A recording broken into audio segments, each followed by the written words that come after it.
wayabghunaha iwaja. Apa? Dia akan berupaya bagaimana jenengan iki iman yang sudah lurus jadi bengkok. Bagaimana iman jenengan yang sudah lurus ikut dibengkokkan. Dibengkokkan. Terus bagaimana caranya membengkokkan? Mohon maaf. Sekali lagi mohon maaf bila mana keterangan ini nanti masih kontroversi, kontroversi di antara jenengan siapapun yang mendengarkan. Ngeten. Sampai nanti dibisiki, dibengkokkan akan mengatakan hanya kau yang benar. Bismillahirrahmanirrahim. Para pemirsa yang dirahmati Allah, pada perjumpaan kita kali ini kami akan menyajikan kajian dari Kiai Haji Mukhlason Rosyid. Marilah kita simak bersama-sama. Wabarakatuh. Bahwasanya nafsu itu selalu mengoyak-ngoyak iman kita. Bagaimana kita bisanya tersesat iman kita pada selain Allah, berbagai cara nafsu atau iblis untuk menyesatkan kita. Tetapi Allah juga memberikan perbandingan. Perbandingan artinya perbandingan itu biar netral gitu. Dalam surah Al-Baqarah ayat 208. Allah memberikan penjelasan wala tattabi'u ojo manut sira kabeh khutuwati syaiton ing bisikane nafsu dalam dirimu. Jangan kau ikuti itu. Sebab innahu sak temene setan lakum terhadap kamu sekalian. Nafsu itu iku aduun mungsuh mubinun kan nyoto. Sebab sesungguhnya nafsu dalam dirimu itu mungsuhmu yang nyata. Ini Allah memberikan petunjuk itu secara enggak langsung. Allah itu membuka rahasia terhadap nafsu dalam diri kita masing-masing supaya kita tidak mengikutinya. Dengan cara apakah yang namanya iblis atau nafsu untuk menyesatkan kita? Dengan cara apa? Inna nafsa sak temene nafsu ikulah amrotum bisu, mencondongkan hatimu untuk beriman terhadap selain Allah. Contoh.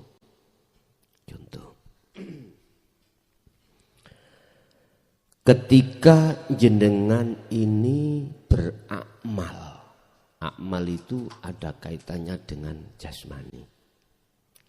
Entah sholat, entah zakat, entah poso, entah haji, atau entah makan, minum, bekerja, apapun. Ya, apapun. Ini aktivitas yang ditimbulkan oleh jasmani. Makanya disebut amal itu hal-hal yang berkenaan dengan jasmani. Apa yang muncul di dalam diri kita, pada diri kita amal. Nafsu itu bisi dalam ruhaniyah kita, hati kita. Untuk apa? Untuk mengukuhkan, mengimankan, merasakan kalau kita yang melakukan. Kalau kita insan, manusia yang melakukan. Kita dipaksa untuk beriman kalau kita yang melakukan. Ini bentuknya nafsu masuk di dalam diri kita untuk menyesatkan kita pada Allah lewat pengakuan. Padahal kan sudah jelas. Allah katakan, aku iki ada di dalam dan di luar dirimu. Mengapa kau mengikuti sifat basariyah di dalam dirimu? Yang sifat basariyah itu memang ada nafsu yang sering membisiki hatimu supaya dirimu itu ngaku kalau dirimu yang melakukan. Alladzi utawi nafsu iku yuwaswisu selalu membisikkan fi sudurin nasi ing dalem piro-piro dadane manusia. Selalu setiap saat dan waktu. Kados kula contone ngeten niki sadar atau tidak kusadari. Nafsu iku mbisik. Son akonono kalau kau yang bertausiah. Ini Pak. Selalu bisik. Saya dipaksa oleh nafsu dalam diri saya lewat sifat basariyah itu untuk mengakui kalau saya yang bertausiah. Munculnya tausiah itu dari saya. Padahal Kanjeng Nabi sampun dawuh di dalam hadis Bukhari terkait masalah apa yang muncul dalam diri saya itu datangnya dari Allah. La haula wala quwata illa billah. Ditegaskan son awakmu iku la haula. Iki cara Allah memberikan keseimbangan dari bisikan nafsu tadi supaya kita tidak terjebak. Son kau itu kan la haula, tidak punya daya upaya apapun untuk bertausiah. Tidak punya daya upaya apapun untuk mendengar, melihat, berbicara, bahkan bernafas apapun nggak punya kau. Nangis Pak, kalau sudah diperingatkan Allah teng mriku hati itu nangis. Mengapa nangis? Lawamah kita muncul, menyesali semua apa puluhan tahun kita itu mengaku. Wala kuwata dan kaum son tidak punya kekuatan apapun dalam hal bertausiah, nggak punya. Ilmu nggak punya. Apapun nggak punya. Lah, kok muncul perkara pada dirimu seperti itu karena illa billah. Keumpama Allah yang ikut teko aku son, gak teko raimu. Ngoten. Ini Pak, kalau kita sadar diri bahwasanya apa yang diimbangkan Allah ilmu sir dari Allah seperti ini, maka kita akan bisa keluar dari bisikan hawa nafsu. Mohon maaf. Kalau kita tidak mengindahkan yang namanya pengajaran Allah untuk menyeimbangkan bisikan nafsu, udahlah siapapun kita, apapun status kita, apapun pangkat kita, apapun, kalah dengan nafsu, kalah. Kalau kita, ruhaniyah kita sudah masuk dalam jebakan nafsu, dipaksa untuk mengakui, akibatnya apa? Fi qulubihim maradun fazadahumullahu maradun. Akan keluarlah bermunculan, ya, buah dari penyakit, buah dari pohon yang disebut pohon pengakuan tadi. Jadi pengakuan itu boleh saya katakan pohon. Kalau itu sudah tumbuh di dalam hati kita akan berbuah, Pak. Apa buahnya? Riya, berarti kita pamer, ningati, ngaku-ngaku. Ketika saat ngaku-ngaku terjadi, biar dipandang masyarakat, kalau niki ahli tahqiq, begitu, ahli agama, ahli kitab, ahli nahwu shorof, ahli hadis, ahli Quran.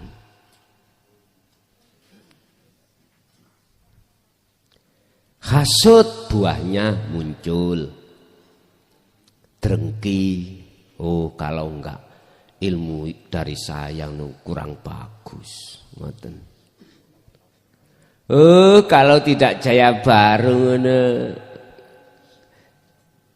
gak jelas, muncullah. Terus ada muncul lagi figur lainnya, akhirnya aku anggap nyaingi saya. Gak ingin muridnya itu cara makrifatnya lebih tinggi dari saya, enggak ingin. Jadi tak tutupi, Pak, kunci-kunci gak tak gemehke.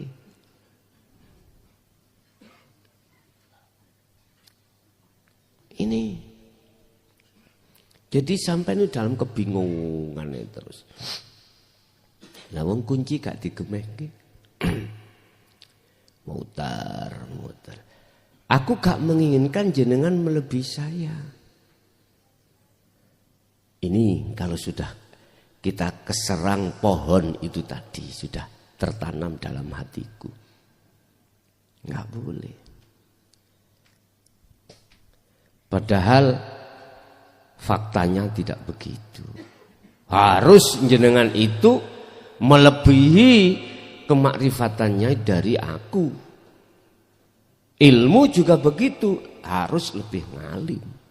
Makanya jenengan diperbolehkan, saya perbolehkan untuk mencari muqabalah. Muqabalah itu referensi. Berguru nangka, nangsi asib, boleh. Dan menurut saya wajib untuk meluaskan tingkat kemakrifatan walaupun sekedar ilmu biar tambah luas.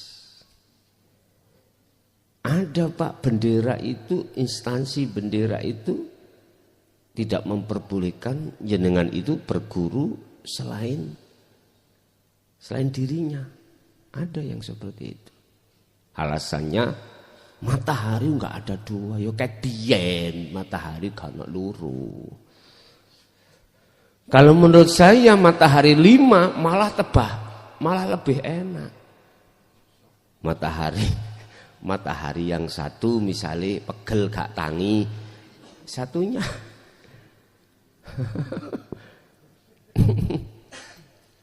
nggak apa-apa. Jadinya memang bilang, kalau kau sudah masuk dalam benderaku, gak boleh keluar. Cari-cari yang lain, gak boleh. Alasannya, nanti kau tambah bingung. Nek perasaanku tambah buka itu kepahaman. Urusannya masing-masing. Takabur buahnya gandol. Buahnya pohon itu takabur. Loh, mohon maaf Pak,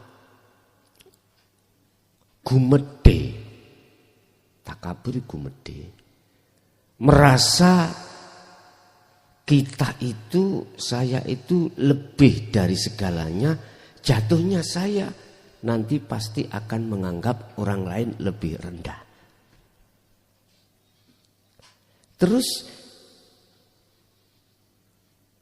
kalau seperti ini, apakah tidak lebih gila daripada iblis? Aba wastakbar wa kana minal kafirin. Persoalan mengapa Ajazil itu enggak mau melaksanakan perintah Allah untuk bersujud terhadap Adam, iku gara-gara ana khalaqtani minan nar wa khalaqtahu min tin. Gara-gara ini, ayat ini. Gara-gara Azazil itu merasa lebih baik daripada Adam. Persoalan gini. Tapi ini skenario Allah loh Pak ya. Cuman saya mengupas dari berangkatnya persoalan ini masih dalam proses. Proses kalau Ajazil itu memang munculnya takabur ya karena siapa? Itu kan cuman proses mawon. Itu kalau sudah duduk kita bebas dari godaan nafsu baru bisa ngomong. Iya, riya ya sing munculno ya sapa? Takabur ya sapa? Terus iku ya sing berkuasa ya siapa? Kami tidak memandang dari wilayah yang sudah pada terminalnya enggak, proses perjalanan dulu biar enggak bingung, maksud saya itu gitu. Lah, buah-buah ini Pak yang akan menjadikan hati kita itu selalu berbuat jahat pada Allah karena mengikuti bisikan nafsu. Lah, bukan perkaranya Allah itu tidak ada di situ, ndak. Kita yang membelakangi Allah menghadap terhadap nafsu. Ini persoalannya. Akhirnya kita berlaku amal apapun ya. Baik yang dikatakan taat maupun maksiat lebih-lebih. Hati ini membelakangi Allah.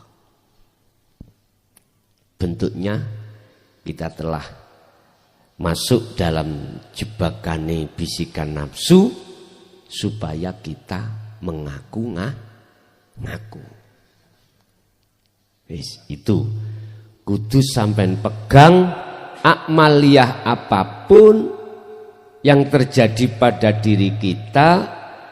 Manakala hati ini merasa keakuan kita yang melakukan, berarti kita telah kena bisikan hawa nafsu. Illama rohima rabbi. Di situ ada Allah. Iki kalau mau jenengan menghadap Allahnya, karena Allahnya kan tidak jauh toh Pak. Juga ada di dalam diri jenengan. Illama rohima rabbi. Apa? Kecuali di situ ini ada nafsu yang dirahmati. Bahasanya ada nafsu yang dirahmati. Siapa? nafsu yang dirahmati.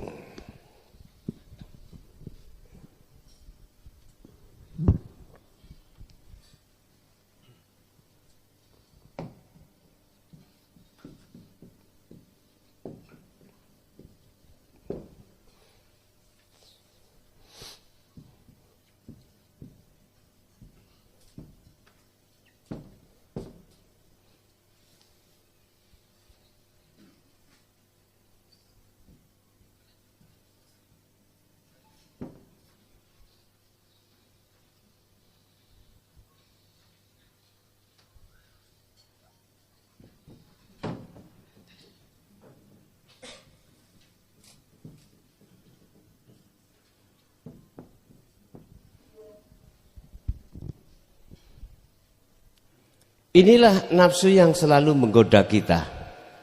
Masuk di dalam instansi yang disebut basariyah. Yang selalu memaksa la'amaratum bisu, berbuat jahat pada Allah. Tetapi ilama rohima rabbi, ada nafsu yang dirahmati ini. Yang masuk dalam bendera atau instansi yang disebut basiroh. Ini prosesnya nanti maksudnya Allah. Cuman diproses dulu. Ketika saat kita mengindahkan dari satu firman Allah, wala tattabi'u khutuwati syaiton innahu lakum aduwwum mubin di depan tadi, maka kesadaran dalam diri jenengan nafsu atau gini, nafsu ana makhluk, ana khalik.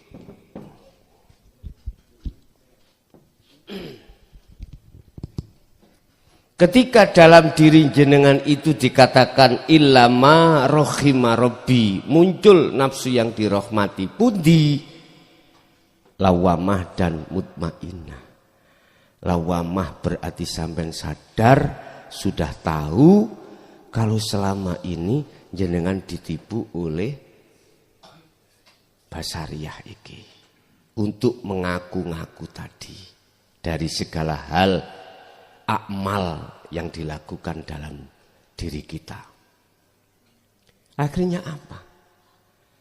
Muncullah namanya taubatan nasuhan. Ya. Karena lawamah dalam diri sampean sadar bahwasanya selama ini kita ditipu oleh nafsu, oleh karena kita memperhatikan peringatannya Allah yang mengatakan wala tattabi'u khutuwatis syaiton innahu lakum aduwwum mubin.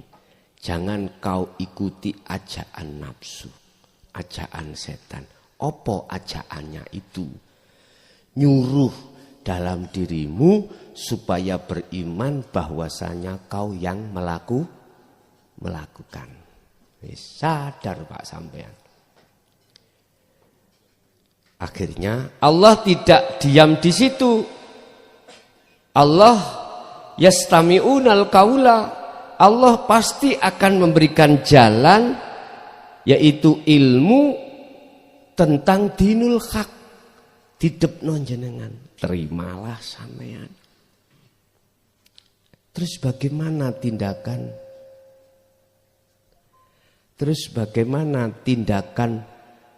Taubatan nasuhan jenengan? Akhirnya kita dibimbing dalam satu ayat, wadhkur isma rabbika bukrata wa asila. Wa qala aidan, Allah katakan ya ayyuhalladzina amanu uzkurullaha qiyaman wa qu'udan wa ala junubihim. Apapun aktivitasmu gawe dzikir. Ngene iki. Artine gawe dzikir, jadilah sebagai dzikir kesadaran hatimu kalau sesungguhnya yang melakukan adalah Allah. La haula wala quwata illa billah. Kalau sudah begitu, tadi lawamah. Muncullah secara otomatis mutmainnah. Jiwa yang tentram, jiwa yang damai, nafsu yang damai.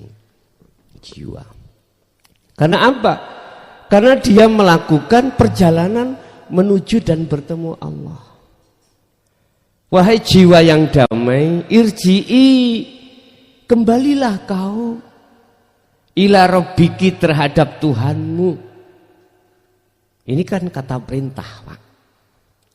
Berarti jenengan posisinya sudah di sini. Sudah mendapatkan hidayah alladzina yastami'unal qaula, selanjutnya wayattabi'una ahsanahu, menjalankan petunjuk itu tadi. Menjalankan petunjuk itu tadi. Apa bentuknya jenengan? Takarrub, si salik mengadakan proses suluk, perjalanan fitrah, tinggalkan iman yang bisikan nafsu tadi, untuk beriman pada Allah. Ini posisi jenengan dalam perjalanan untuk takarub, mendekat dan bertemu Allah, atau beriman hanya pada Allah. Ingat, wa may yakfur bitaghut, Al-Baqarah 256. Barang siapa yang tinggalkan iman terhadap iman-imannya yang dibisikkan nafsu tadi, basariyah, ditinggalkan. Siapa yang meninggalkan itu maka wa yu'min billah, dia akan imannya benar. Wa yu'min billah ini bisa diartikan imanmu akan hanya pada Allah atas segala aspek apapun dalam amaliyahmu. Artinya gini, Pak, jenengan melakukan apapun, hati jenengan secara otomatis, Pak, ini akan mengatakan keakuannya Allah yang melakukan. Ini otomatis.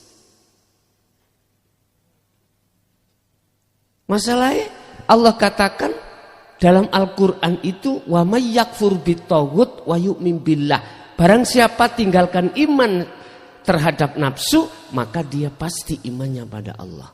Atau diartikan, barang siapa tinggalkan selain Allah, maka dia pasti bertemu Allah.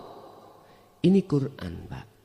Hukum yang tertinggi bagi umat Islam. Hukum yang paling tinggi. Setelah itu as-sunnah, setelah itu ijma' qiyas. Apa as-sunnah itu? Ya sesuatu yang telah dilakukan Kanjeng Nabi terus diceritakan. Jadi munculnya as-sunnah setelah Kanjeng Nabi wafat, itu namanya as-sunnah. Siapa yang menceritakan, makanya disebut rawi, ya. Rawi itu sang cerita, kan ada tahapan-tahapan.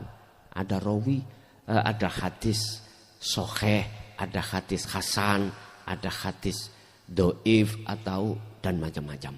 Ini kan melihat tingkatan rawi itu, sang pencerita.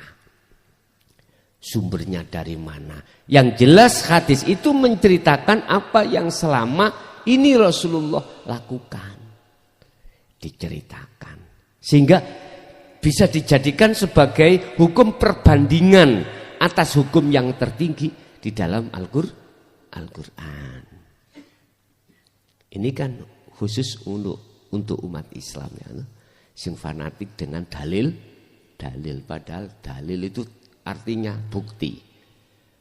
Bukti itu lewat alam bisa, Pak, bukti.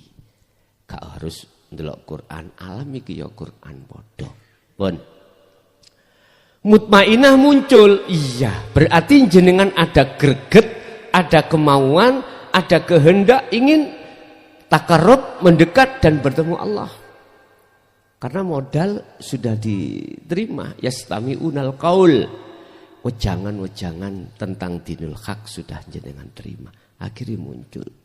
Kalau sudah muncul begitu, maka selanjutnya jenengan tinggal menjalankan bagaimana setiap aktivitas yang terjadi pada jenengan itu secara otomatis akan muncul keakuannya Allah yang melakukan. Illa billah. Tidak ada bisa gerakan apapun makhluk itu enggak ada punya itu. Lah munculnya itu karena illa billah.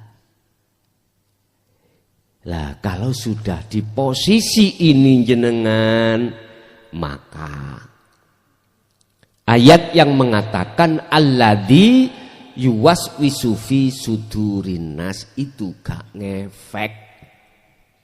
Ngerti gak ngefek? Surat An-Nas itu Pak ya. Di surat An-Nas. Surat An-Nas itu menceritakan tentang pentingnya jenengan itu minta perlindungan Allah dari bisikan hawa nafsu. Yang hawa nafsu membisik fi sudurin nas di dalam dadanya manusia yaitu hati iku minal jinnati wan nas. Hati memakai jin dan manusia sebagai alat untuk membisikkan jenengan. Jenengan dibisik. Sholato, kuwi engko nek gak salat ikut dilebokno neraka. Nek salat akmu dilebokno swarga. Akhirnya jenengan salate krana ben dilebokno swarga. Iki memang di kelas syariat dibisiki ngono. Kapan jenengan ikut dibisik keseimbangan dawuh dari Allah? Lah, iki kudu diteruske. Empun mandek di atas itu. Nek sampean mandek di situ ya, engko akhirnya masuk di dalam surat An-Nas ini nanti. Dibisiki manusia. Ada Pak seseorang itu membisiki, mendoktrin hati jenengan ini untuk beriman selain Allah. Sopo sing ngaji? Sopo sing ngaji wajah berhubung wonge gak seneng dengan isi materi ini mesti ngomong ini. Mbok ni dobol muklason. Ngaten. Muklason. Dikawatno. Aku lho teko dhewe. Ketok ra ini muklason. Ya. Iya. Loh, jenengan ketarik sudah. Makhluk toh Pak ya. Tapi tidak disadari di belakang, di depan, di dalam, di luar saya siapa? Tadi saya katakan, segala hal apapun yang timbul dari diri kita itu sebetulnya ilabil. Terus pertanyaan itu dimasukkan di dalam perkara iblis atau nafsu. Segala yang muncul pada iblis. Oke, ayo. Nafsu yang tadinya adalah menyesatkan anak putu Adam. Dari mana itu? Katanya namanya makhluk la haula wala quwata. Apakah itu dari dirinya iblis sendiri ataukah dari Allah? Nah, tinggal jawabnya Pak. Kalau jenengan sudah di wilayah ya minimal muraqabah, mesti jawabannya dari Allah. Apalagi di musyahadah, udah nggak ada tampilan iblis atau nafsu, sebab yang ada cuman Allah. Berarti iblis gak salah nggih. Iblis nggih masuk surga nggih. Iblis tawaat disuruh nggodha ya nggodha. Lah ngoten nggih. Ingat Pak. Ingat sekali lagi, ingat. Hanya manusia yang berani menerima bersumpah atas amanah. Lainnya enggak berani. Hanya manusialah yang ngacung. Cara sekolah itu ngacung. Siapa yang berani gini? Ngacung. iblis, malaikat iku diem. Istilah bahasa logika, kita di instansi tertentu. Ada orang jadi menduduki kursi jabatan sebab karena minta ya kepada pimpinan. Ada sebab tidak karena minta terhadap pimpinan. Ada pak anggota itu menengai kok tingkat no, kok unggah no pangkatku monggo, gak ya monggo, meneng, gak pernah minta. Kau jadikan aku kursi jabatan struktural monggo, gak yo gak apa-apa. Iku selain manusia yaitu iblis dan malaikat. Enggak ada makhluk yang berani ngacung jenengan kali kula. Buktinya mana? Alastu birabbikum qalu bala syahidna. Itu apa amanai illa liya'budun, hanya bercinta pada Allah, hanya taat pada Allah, hanya menyembah, memuji pada Allah, hanya beriman pada Allah di dalam segala aspek apapun. Akhirnya apa yang terjadi kita itu setelah akil balik? Mengkhianati perjanjian itu. Itulah kita, manusia. Tapi Allah tasik memuliakan jenengan kali kula. Tasik memuliakan. Ar-Rahim, bentuk mulyane Allah terhadap kita. Ar-Rahman dulu, kita itu selalu diberikan Allah apa yang menjadi kebutuhan jasmani. Wis. Baik kita itu umat Islam atau selain umat Islam, Ar-Rahman selalu dikasihkan. Yes. Ar-Rahim juga begitu. Dikasihkan. Cuman di dalam Ar-Rahim ketika dikasihkan ada dua kelompok. Wa minhum man hadallah wa minhum man haqqat minad dhalalah.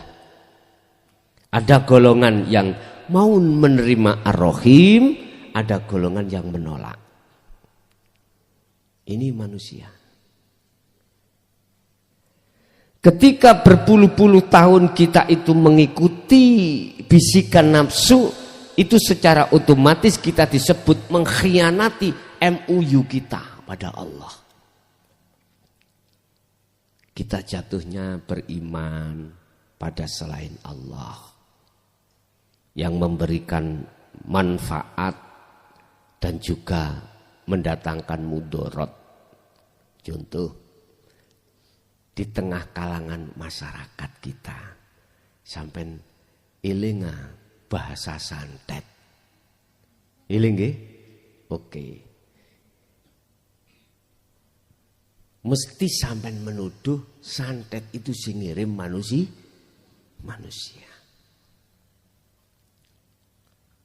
Manusia. Bahasa santet kan adanya di Indonesia ya. Mungkin Pulau Jawa.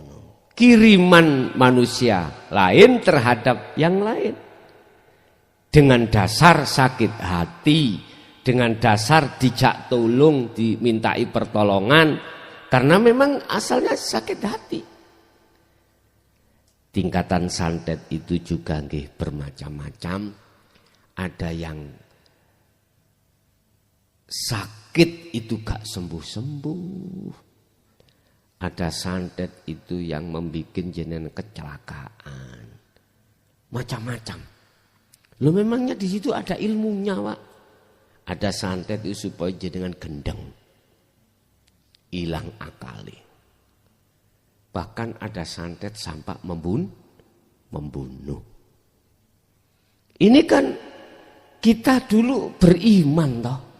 Kalau datangnya mudarat, bahaya itu dari manusia. Karena memang kita masih di dalam belenggunya hawa nafsu.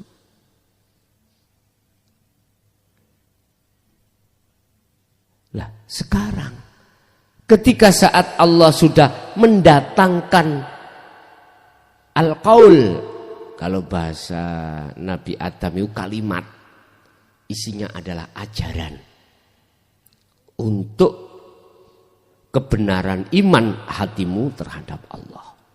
Qul ja'al haqqu wa zahaqal batil innal batila kana zahuqa. Itu kalau diterima. Qul, katakan Muhammad, ja'a teko opo al haqqu hak.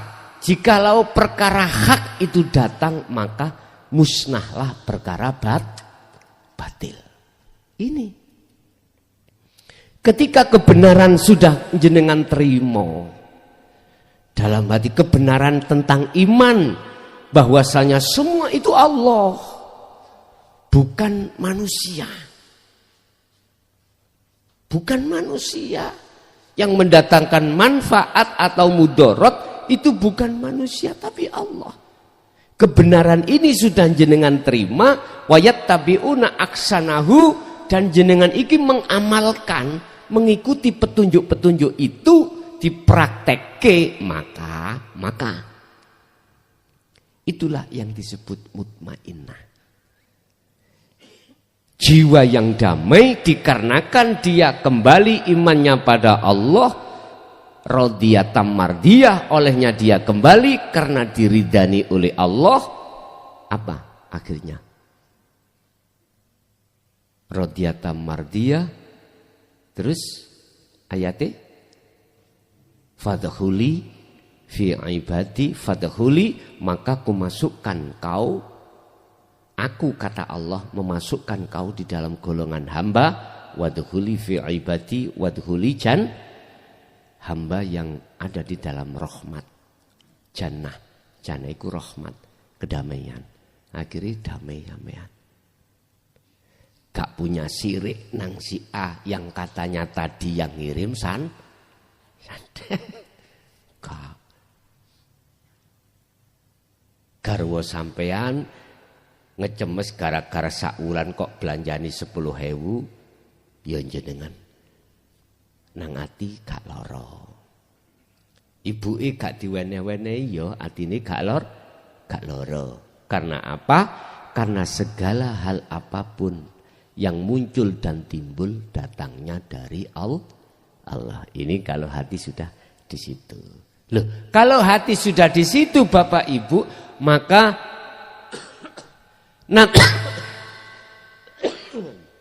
nafsu itu gak ngefek udah. Iblis wis gak ngefek. Godaan iblis, godaan nafsu wis gak ngefek datang jenengan terhadap diri Anda. Sehingga mengapa kok Allah mengatakan, jikalau kau sudah di wilayah iman terhadapku, untuk langkah selanjutnya adalah qiyaman, ketika kau berdiri, wa qu'udan, ketika kau duduk, wa ala junubihim, ketika kau berbaring. Tetap ingatlah padaku, kata Allah. Ingat padaku bagaimana? Baik ketika kau itu sadar diri maksudnya terjaga loh Pak, mboten tidur ya apa namanya. Baik ketika tidak tidur atau tidurmu, sadarlah bahwasanya semua yang menguasai itu aku. Berarti betul jenengan iki mengamalkan la haula wala quwata illa billah. Maksudnya bukan bacaannya. Kalau bacaannya anak kecil bisa. Lah untuk mengamalkan inilah, jenengan itu prosesnya seperti itu tadi. Satu, caranya nafsu untuk menyesatkan anak putu Adam, menanamkan iman, dipaksa kita untuk mengakui bahwasanya apa yang muncul dalam diri kita, datangnya dari diri kita sendiri. Itu nafsu. Kalau nafsu itu sudah tidak bisa nggoda jenengan lewat pengakuan, mohon maaf Pak, wayabghunaha iwaja. Apa? Dia akan berupaya bagaimana jenengan iki iman yang sudah lurus jadi bengkok. Bagaimana iman jenengan yang sudah lurus itu dibengkokkan. Dibengkokkan. Terus bagaimana caranya membengkokkan? Mohon maaf. Sekali lagi mohon maaf bila mana keterangan ini nanti masih kontroversi, kontroversi di antara jenengan siapapun yang mendengarkan. Ngeten.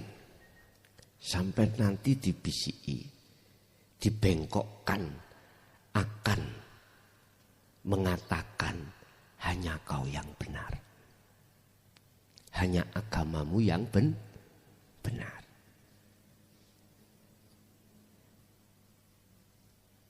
Nyun sewu, ada makalah yang mengatakan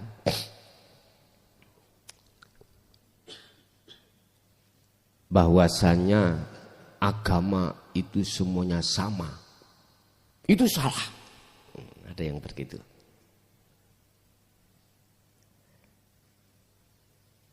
Kan ada makalah yang berbicara seperti itu. Ada figur, mungkin jenengan pernah mendengar. Figur itu mengatakan gini, semua agama benar, nggak ada yang salah. Atau semua agama itu sama. Akhirnya diserang. Tes dengan dalil inna dina indallahil Islam.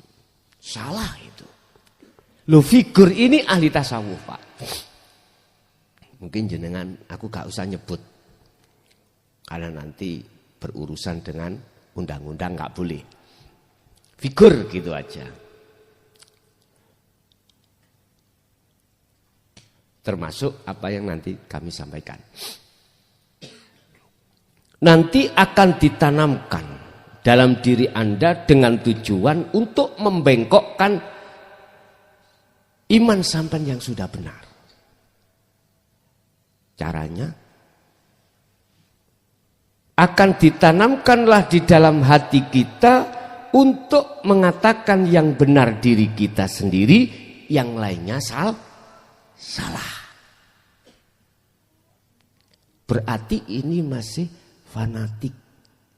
fanatisme jeneng ini. Ditanamkan seperti itu. Sehingga kau melihat seseorang yang imannya tidak sama dengan dirimu, mohon maaf. Tidak mengatakan itu masih proses, enggak. Mengatakan neraka kamu. Jadi neraka nih orang dan lain sebagainya. Padahal ulaika fi dhalalim ba'id. Ketahuilah, ketika nafsu itu membengkokkan imanmu yang sudah kenceng, iman yang semuanya karena Allah, iman semua karena Allah, semuanya Allah, itu sudah benar, dibengkokkan, akhirnya jenengan iki menyalahkan. Karena masih melihat orangnya, masih melihat agama yang tertulis di situ. Inilah jawaban, apakah dengan ketaatan iblis yang diperintahkan untuk menyesatkan umat, apakah iblis masuk surga atas ketaatannya itu? Nek sampai jawab dari si syariat, gak ada ceritanya iblis itu masuk surga. Bahkan dia masuk di dalam neraka jahanam bersamamu yang mengikutinya. Lha iblis ngoten ridho kok, Pak. Dihujat, dicaci oleh umat seluruh dunia itu ridho. Karena memang dapuknya, tugasnya dia sebagai penyesat.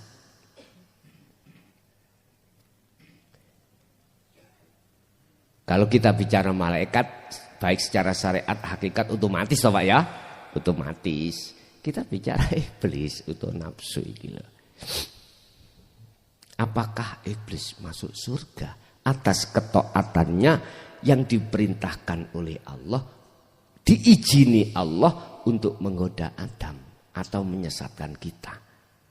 Sebab iblis sendiri la haula wala quwata, tidak punya daya upaya untuk menggoda Adam, untuk menyesatkan kita, enggak punya. Tinggal iblis jawab saya, masuk surga atau tidak, tinggal iblis. Iblis kalau iku ngomong, semua itu karena Allah, gak karena aku. Dengan teori ini, aku yakin Gusti Allah masuk no surga. Mohon maaf ya Sik ya. Pertanyaannya gini, apakah iblis besok masuk surga? Lah nek Gusti Allah nglebokno surga, sampeyan iso apa? Protes model ya apa sampean? Nang Allah. Hah? Mboten saged to? Mboten saged. Iku urusannya Allah. Berhubung ada pertanyaan, apakah iblis itu masuk surga Gus? Sesuk tak jawab. Nek Gusti Allah nglebokno surga, pira wene? Iku kan hak Allah. Memang secara teori ilmu enggak ada ceritanya iblis masuk surga. Bahkan dia itu khalidina fiha abada, selamanya di neraka jahanam beserta orang-orang yang mengikutinya. Kan sudah jelas. Walladzina kafaru awliya'uhumut taghut yakhrujunahum minadh-dhulumat minan nuri ila dhulumat. Dia pasti akan masuk neraka dalam kegelapan. Iki secara teori. Hakim yang paling tertinggi adalah Allah. Lah ngoten nggih? Lah Allah nanti yang memutuskan. Makanya jawab saya juga gitulah. Wong tanyaan sampai pertanyaan ndagel. Ning Quran gak ono ceritane iblis mlebu surga kok takon mlebu surga. Ya tak jawab ndagel. Nek Gusti Allah kersa nglebokno memasukkan, siapa yang bisa protes? Gak bisa. Malaikat gak boleh. Gak boleh. Lah, inilah iblis dan malaikat laksana anggota itu diem, terus diperintah Allah. Iblis, duduk sini ya. Di kursi itu, sendika dawuh. Malaikat, sendika dawuh. Manusia ngacung. Kula njaluk jenengan kali kula. Pun. Wa yabghunaha iwaja. Jenengan imannya sudah kenceng, disitulah iblis akan berupaya untuk membengkokkan jenengan dengan cara menganggap selain dirimu itu salah. Termasuk iblis. Iblis itu salah. Menyesatkan.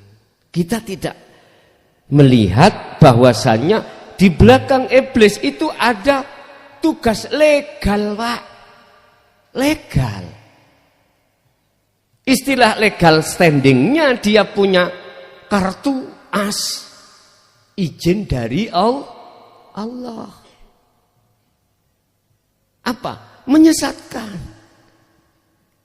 Kalau tidak dapat izin dari Allah, gak mungkin iblis iku klunuk-klunuk bisa moro nanggone Adam waktu ning surga terus bisiki nang Adam. Gak mungkin. Sama ketika saat kita itu di posisi akil balik. Nafsu itu diizini Allah untuk menggoda ruhania kita, untuk menyesatkan ruhania kita. Atas dasar izin. Gambarannya gini loh Pak. Wong sing mlebu masjid sholat itu atas dasar izin dari Allah. Wong sing mlebu lokalisasi iku ya oleh izin saking Allah. Lho Gus, iku lak mencampurkan hak dengan batil. Iku bahasa syariat Pak ya. Tolong jangan lihat afalnya manusia. Wis sampean gowo elek situ. Dalile la haula wala quwata illa billah. Iki doa sampean resapi, sampean lebokno ning ati sampean cek gak gampang jenengan ini untuk menyalahkan akidah iki wau. Sama. Tinggal pertanyaannya, ketika masuk masjid itu posisinya hati jenengan duduk di mana? Ketika masuk di lokalisasi, hatimu duduknya di mana? Pertanyaan aku bener. Kan gini, dari pertanyaan yang berkembang. Jari Gus na lokalisasi gak apa-apa, sing penting ati dzikir nang Allah. Aku takok saiki, betul tah? Sebab nyuwun sewu Pak, wis tah apapun alasannya. Kalau dirimu sudah fana ning kuno apa iso ngene? Gak iso mesti ngene. Tahu ngene nggih? Paham nggih jenengan nggih? Mboten saged. Mboten saged. Wis gak usah ado-ado. Kumpul ambek bojomu. Fanakno syahwatmu. Wis ta, mesti ngene. Curiga bojomu kok akhirnya. Mari kok nggoning ndi Mas? Ya Allah ya Karim. Pun merantak tutuk kun sirek. Sebuah percontohan aja. Wis jadi gini, Pak. Bisanya jenengan iki bebas dari bengkokane nafsu. Gini, Pak. Jangan melihat bendera. Jangan melihat agama.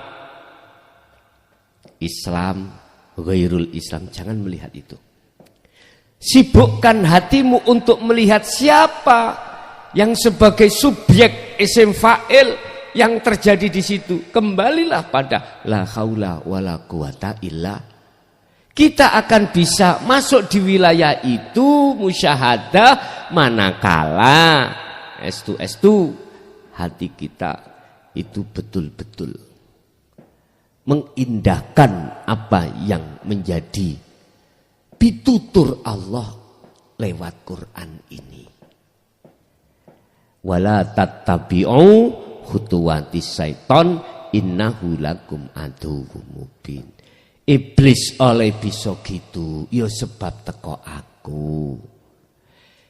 Malaikat oleh bisa memberikan petunjuk katanya itu ya di situ karena aku. Akhirnya dijatuhkan terhadap Muhammad. Muhammad, innaka sesungguhnya kau.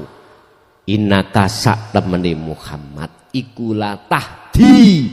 Ora bisa menehi petunjuk hidayah sapa Muhammad. Man ing wong ahbabta. Kang disenangi oleh sira Muhammad. Artinya katakan Muhammad sesungguhnya dirimu itu tidak bisa memberikan petunjuk sekalipun orang yang paling kau cintai. Siapa yang dicintai, yang paling dicintai Rasulullah? Orang paling dekat. Istri, anak, siapa? Paman, sahabat-sahabat. Yang paling dicintai. Apalagi orang yang jauh seperti kita. Ini ayat maksudnya Rasulullah itu tidak bisa memberikan petunjuk apapun. Umpama dikembalikan pada diri saya. Walaupun ilmu yang kami sampaikan katanya itu adalah wahyu yang paling pungkas, yaitu tentang dinul haq la ilaha illa ana. Tapi jangan kau punya iman kalau saya yang memberikan petunjuk. Kan sudah jelas. Sesungguhnya kaum Muhammad itu tidak bisa memberikan petunjuk walaupun terhadap orang yang paling kau cintai. Walakinnallaha lagi. Dan sesungguhnya utawi Allah iku yahdi sing iso aweh petunjuk man ing wong yasha'u kang din karepake sapa Allah ing man. Akan tetapi yang memberikan petunjuk itu Allah terhadap man hamba yang dikehendaki. Ini Pak. Berarti ayat ini menegaskan bahwasannya makhluk siapapun, bahkan puncak yang dianggap paling mitos, paling tinggi ya di mata Allah, Rasulullah Muhammad itu nggak bisa, apalagi kita. Berarti yang memberikan petunjuk hanyalah Allah terhadap orang yang dikehendaki. Siapa mereka? Tandanya jenengan kalau hati sudah ada iman, nafsu datang yang goda karena Allah, iblis menyesatkan karena Allah, malaikat yang membawa wahyu karena Allah, berarti jenenganlah yang dimaksud ayat ini. Yahdi mayyasha, man orang yang dikehendaki oleh Allah. Ayat ini tidak membahas nasab, nggak membahas duriyah. Saiki gegeran nasab-nasab mengklaim yo aku iki keturunane Rasul, sing Wali Songo enggak, sing keturunan Wali Songo balik. Ya Allah, ojo gegeran bos, umat iki sing bingung. Jaan pengikutmu iku piye? Bagaimana caranya ben wusul ketemu Allah? Wis iku wae. Gak usah kok suguhno makalah mengklaim iki mengklaim itu. Ya Allah. Prihatin saya. Iya.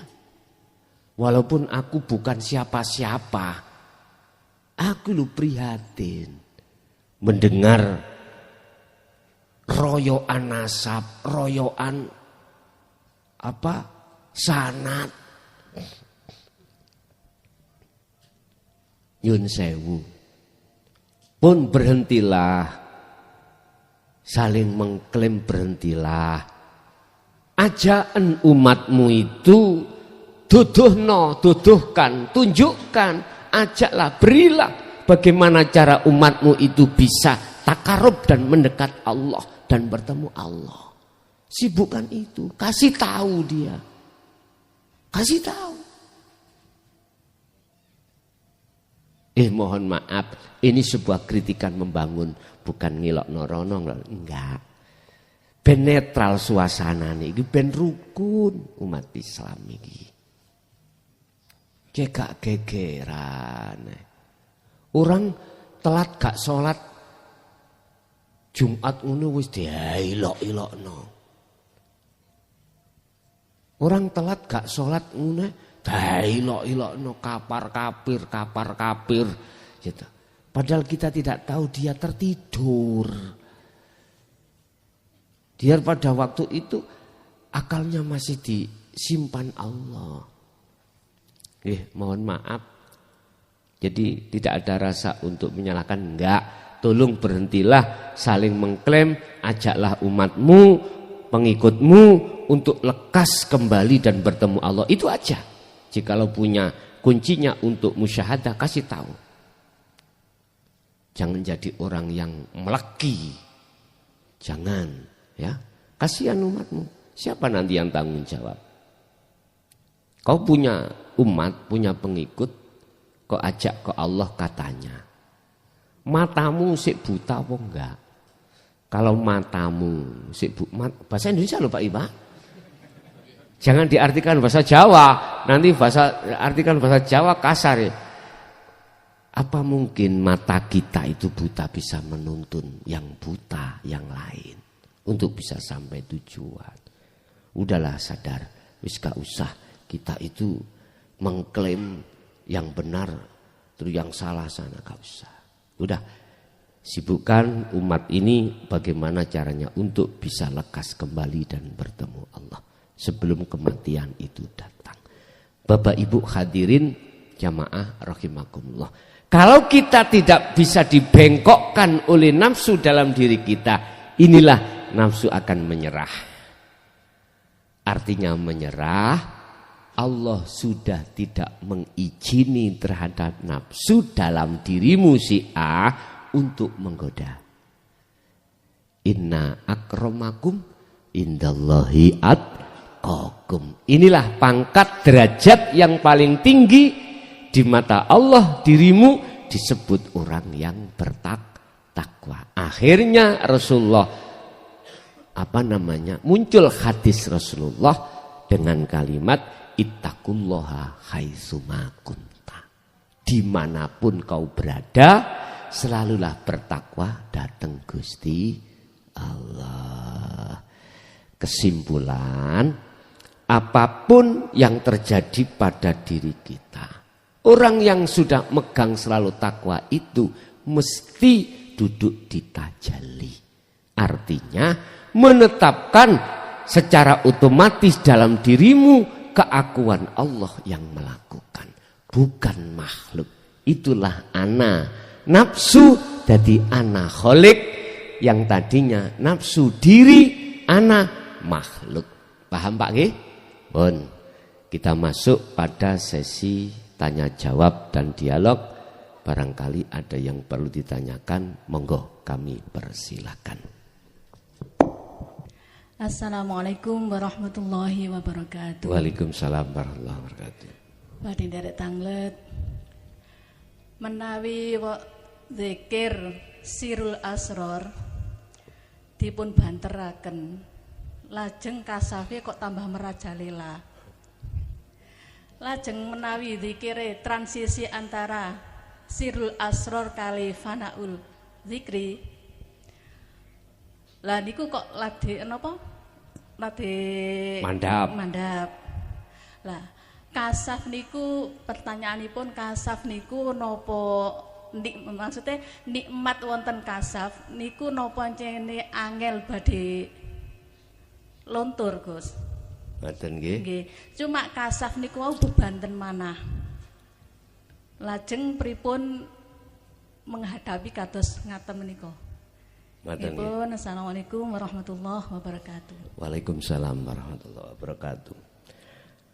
Racun itu bisa berbahaya dan juga tidak. Justru racun itu bisa dijadikan obat. Itu kalau sesuai dengan dosis.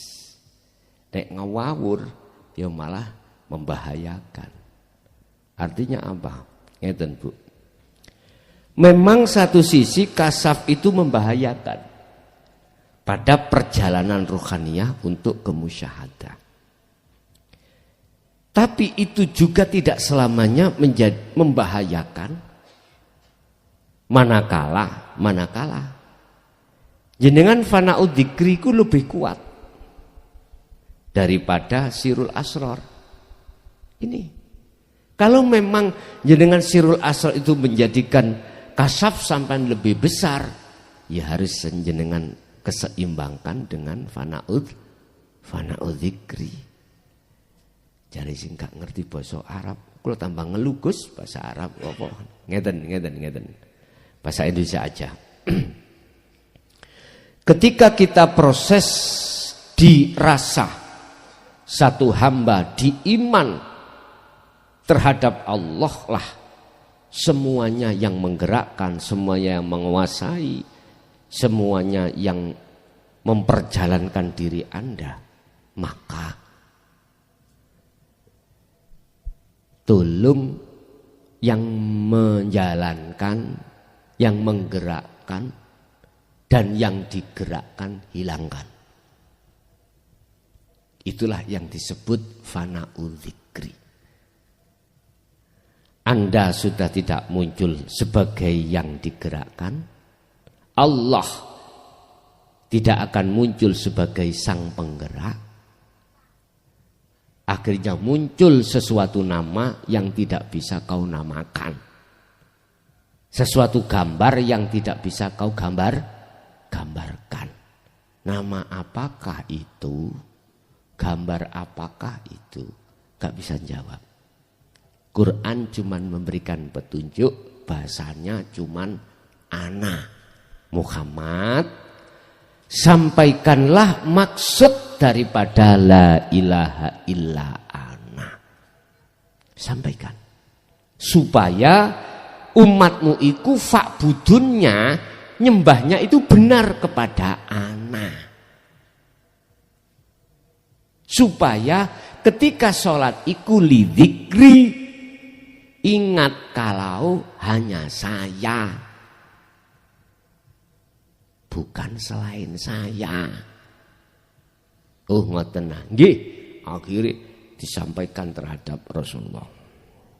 Tapi pertentangannya sing menghujat mencaci luar biasa. Seluruhnya. Rasulullah siapapun seluruhnya ngoten. Termasuk Nabi Ibrahim, resikonya dibakar pada saat itu. Dibakar. Ketika menyampaikan ini wajah tu wajhiya, itu loh dibakar. Dibakar beliau. Cara syariate patung-patung kan dirobohkan, Pak. Dirobohkan. Syariate. Cara saya itu, jangan kau puja makhluk sekalipun gurumu, sekalipun Rasulullah Muhammad. Loh, ya ini resikonya luar biasa. Karena semuanya itu dipuja manusia. Sudah saya sampaikan. Berbagai ayat sudah dikatakan tentang petunjuk, tentang syafaat. Ayo syafaat, surat Al-Ahzab. Surat Az-Zumar. Kul katakan Muhammad. Lillahi iku tetep kedue apa asyafaatu syafaat. Berarti yang memiliki syafaat dan memiliki syafaat, yang memberikan syafaat cuman Allah. Satu sisi kan kita dicekoi. Sok kui kita diberi syafaat Rasulullah. Lah gitu dah. Oleh karena iman kita masih jatuhnya di syariat, memang gitu siapapun menuduh makhluk yang bisa memberikan pertolongan. Padahal pertolongan itu hanya satu, datangnya dari berhubung hanya karena Rasulullah diizini oleh Allah sebagai lintasan syafaat terhadap umatlah akhirnya jatuhnya iman kita menuduh bahwasannya yang memberikan syafaat itu Rasulullah. Ayo, si gegeran apa gak nih? Atine Anda tidak akan geger hati sampean kalau melihat Allahnya. Al-Ahzab Pak menjelaskan tentang asy-syafa'ah. Rasulullah yang diperintahkan untuk menyampaikan bahwasanya syafaat itu milik Allah. Mengapa terus kita merubah?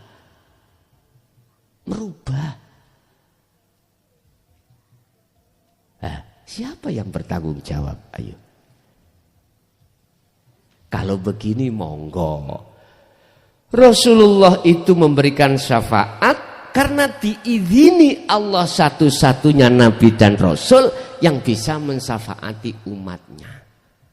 Berarti kalau bahasa diizini, Rasulullah sebagai makhluk itu tidak punya hak memiliki namanya syafaat.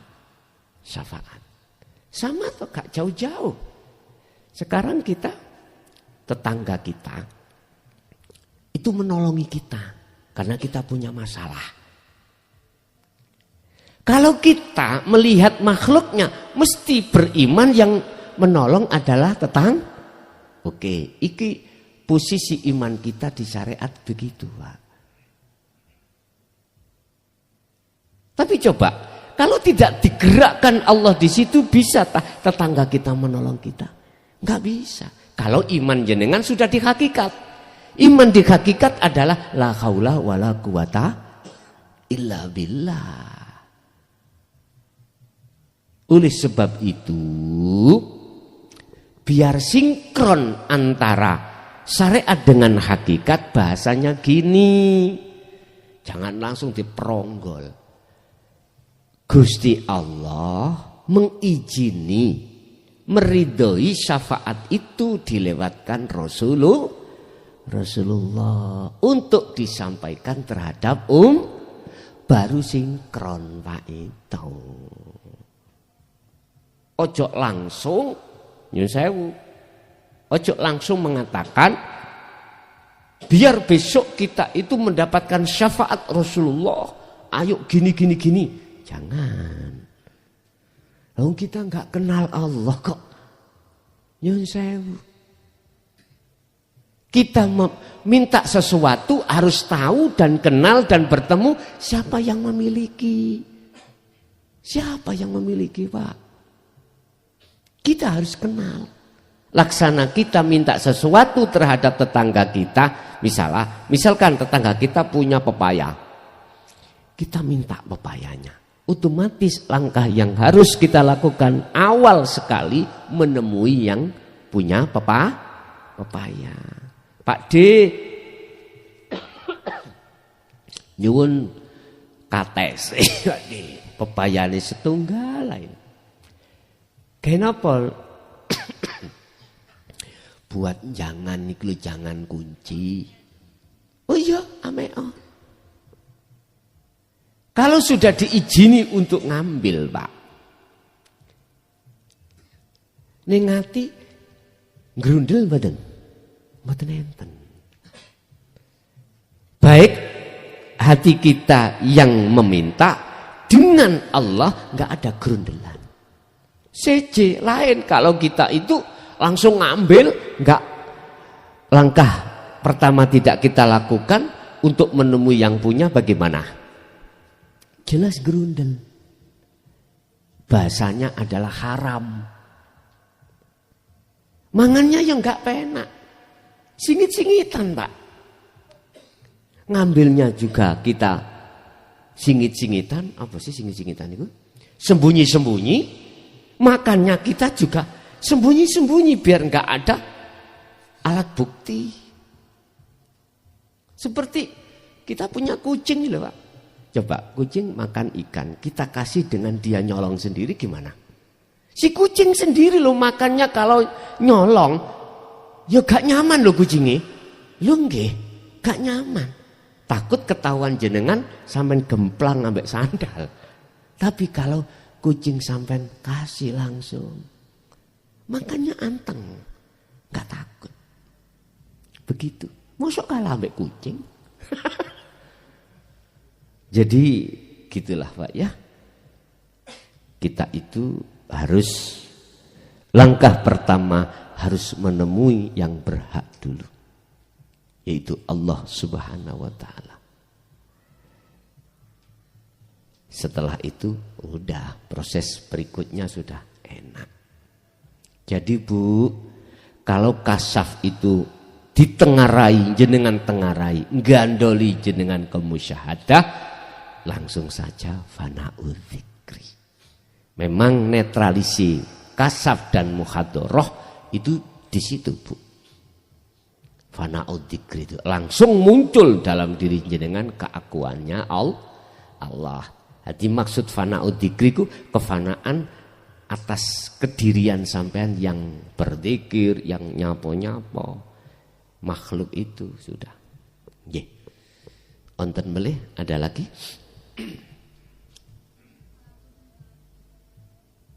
Pangapunten Gus, nabas di. Nggih. Singen niku remen ngaos ngaten Gus nggih. Manton niku kok malah ganti posisi seneng dangdutan, seneng nyanyi ngoten Gus. Sik maksudnya ngaos iku ngaos Quran, ngaos kita. Sakniki seneng dangdutan. Nggih, singane nggih wonten apal Quran, wonten tiyang apal Quran ngoten nggih. Lah mantun niku singen remen. Lah mantun niku sakniki seneng dangdutan, nyanyi-nyanyi. Kadang sama nglucu-nglucaken pangeran ngoten Gus. Ya Allah, pangeran kok lucu. Sama ngoten-ngoten barang Gus. Ningali tiyang joget, kadang wonten dangdutane, ngoten nikmat wonten mriku. Terus akhirnya kadang teranu mas jenenge terbesit morong nglucu-nglucaken Gusti Allah, ya Allah, pangeran ku lucu. Lek napa? Yang menghibur hambane kok iso ae sama ngoten Gus. Kadang guyu-guyu dhewe ngoten Gus. Lajeng pripun ngoten niku Gus? Pangapunten. Proses si A dan si B Allah memproses juga enggak sama, itu urusan Allah. Kita enggak punya hak untuk mengomentari salah atau benar. Anggene Allah memproses. Adanya Allah memproses pada hambanya. Kadang kita diproses seperti itu sudah baik miturut Allah. Tapi di mata manusia yang lain belum sampai di situ, mungkin jenengan dikatakan mudun imani. Biyen senengane Quran, saiki dangdutan. Ada Allah juga memproses sebaliknya Pak Bu. Estu. Dulu sampean radoyan salat 5 waktu. Berhubung jenengan iki mau luweh nikmat sampean iku mau salat 5 waktu bertemu Allah, akhir diproses Allah salate malah bener cara syariat. Mungkin wong syariat ngomong, "Oh, berarti awakmu iki oleh petunjuk." Dulu enggak pernah ke masjid, sekarang ke masjid. Bahasane ngoten lho. Dulu cara jenengan iku enggak pernah sobo-sobo langgar. Saiki kok malah sobo langgar. Iku jare wong syariat, jenengan iku oleh hidayah.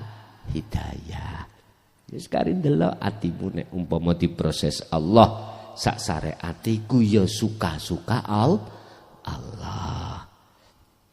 Beda sing awal mang biasae sapa langgar masjid maca Quran, saiki malah dangdut. Jare wong syariat, lho awakmu iku mang tersesat. Nah, wong umum kan ngoten. Tapi padahal sampean iku mang malah ayem teng mriku. Terus bagaimana itu? Tak jawab, iku sukae Allah memproses jenengan teng mriku. Ya wis bener ing mungguh Gusti Allah. Pun wis nang Allah gak ono salahe belas gak ono. Gus, bojo kula lho sejak ngaji nang sampean niku lho, Jumatan wis gak. Salat wis gak. Jarene sing penting eling. Ngoten Gus, piye Gus? Gusti Allah iku proses teng mriku. Aku gak nyalahno Gusti Allah, gak wani aku. Wis suka-suka Allah lah memproses. Cuman nek ditanya sistem lah ya. Ngomong sistem berarti teori ya dah. Teori berarti teorinya Rasulullah bagaimana? Wasilun iku yo tambah apik syariate. Iku teori. Tapi Gusti Allah memproses tidak seperti itu, saya bisa ngomong apa? Enggak bisa saya. Ya wis iku urusane Gusti Allah. Kalau jawabku hanya bisa seperti itu. Kalau ngomong bicara sistem, apa yang dilakukan sistem Rasulullah wasilun, ya menjadikan menetralkan syariat dengan hakikat tadi. Begitu. Ya wis. Nggih. Ada lagi? Sampun? Ada Ibu? Ada? Cukup. Bapak sudah cukup? Oke. Bapak Ibu hadirin jamaah rahimakumullah. Itulah apa yang diberikan Allah dari ilmunya. Harapan kita semoga senantiasa menjadikan ilmu yang bermanfaat dan barokah terhadap kita dan keluarga kita serta anak putu kita ila yaumil qiyamah. Lahumul Fatihah.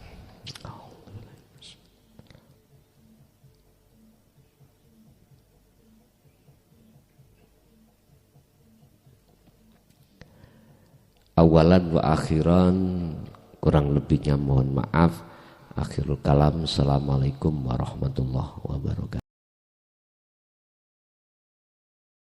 Alhamdulillah telah kita simak bersama-sama kajian dari Kiai Haji Mukhlason Rosyid, pengasuh Pondok Pesantren Miftahul Ulum Jaya Baru, yang tepatnya beralamat di Jalan Perjuangan, Dusun Glonggongan, Desa Sumbertebu, Kecamatan Bangsal, Kabupaten Mojokerto, Jawa Timur. Beliau juga menekankan pentingnya belajar Islam secara mendalam, tidak hanya aspek lahiriah, tetapi juga batiniah. Beliau juga mengajak pendengarnya untuk tidak hanya memahami Islam secara tekstual saja, tapi juga meresapi maknanya secara spiritual. Kajian beliau fokus pada ilmu tauhid dan tasawuf. Semoga kajian-kajian dari beliau bisa bermanfaat sehingga membawa keberkahan kepada kita semuanya di dunia dan akhirat. Amin ya rabbal alamin. Akhirul kalam, wassalamualaikum warahmatullahi wabarakatuh.